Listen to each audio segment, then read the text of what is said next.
Alright then, hey, my name is Cougar Draven.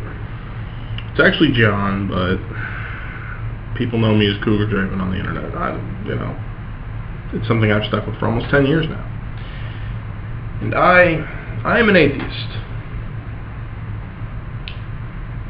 Now what does that mean to me? It's simple. I do not believe in a higher power. I cannot, under any circumstances, equate the idea that there is a God with any sort of reality scientifically.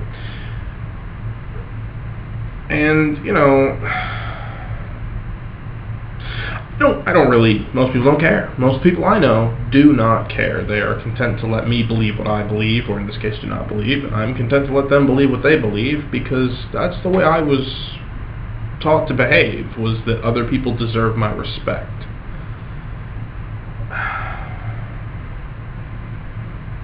I guess the thing I want to talk about today is something that, concerns me, just before I get back into the idea of atheism itself, and that's, the relative lack of books that you can find. If someone is questioning their faith in any God, where do they go? If you go certain places, you'll find books, but if you go other places, you won't. I know at the library I'm currently at, they don't really have much. The other library that I usually go to has a copy of the God Delusion by Richard Dawkins, which I read a long time ago and was phenomenal. And I reread it a couple of months ago. This one, it has a few books. It has the Portable Atheist, selected by Christopher Hitchens, but including bits from the God Delusion, as well as John Stuart Mill, Hume, Spinoza.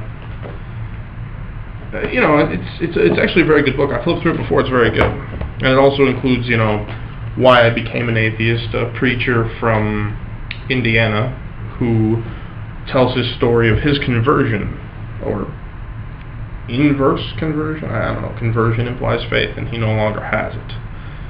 However, the concern I also have is that in the same Dewey Decimal number, 211.8, it includes a direct rebuttal to the God Delusion called Darwin's Angel by John Cornwell. And it concerns me because, it's already bad enough that the total amount of books that are pro-atheism take up less than a shelf. And I counted the books about Christianity take up, by that approximation, about 24 shelves. I'd say it's a little bit disconcerting, but it's nothing more than exactly what I expected. At the same time, on the other hand, there's Critiques of God, that is edited by Peter A. Angeles, I'm assuming, and it says it's quite good. I haven't actually flipped through before. I just found it today, but it includes quite a few things. John Dewey, Sigmund Freud,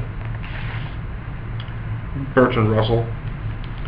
It's actually quite good. But another one is by Chris Hedges, I Don't Believe in Atheists, which basically it accuses Christopher Hitchens and Richard Dawkins of fundamentalism in a different form. And there may be truth to those words, given that both Hitchens and Dawkins advocated a lack of faith, because faith which teaches you that reason isn't a necessary thing is not a faith you should ever want or need. And I agree with that.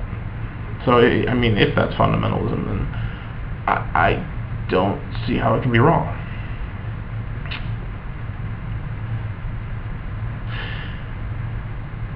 It is troubling sometimes, because I am an atheist, and I am also politically a bit more conservative than liberal. I consider myself a libertarian, and I'm considered socially liberal, but in all other matters I'm quite conservative, fiscally and whatnot. And it concerns me to see that the government is currently run by the church. And now wait, Cougar, what are you talking about? That's not the case. Surely that's not the case. Yes, it is. Yes, it is. You know, and even though President Obama was elected, what, 4 years ago initially? 4.5? He is just as much I don't want to say puppet because that's incorrect, but he is just as much church-driven as President Bush was. And that concerns me, but at the same time, I'm more concerned with my local politics and the fact that, you know, members of a church seem to, I don't know, it's probably a perception that may or may not be correct. And if it's correct, then it's troubling. If it's not correct, then I'm crazy. And I'll accept that. I would rather be crazy than right, especially on this. I would not want to think that people are actually looked at as a different class of human because they don't share the same beliefs. I would like to think that we're beyond that. This is 2013. This is the 21st century. We're supposed to be beyond that. We're supposed to have grown as a species, and it's somewhat disconcerting that we may not have.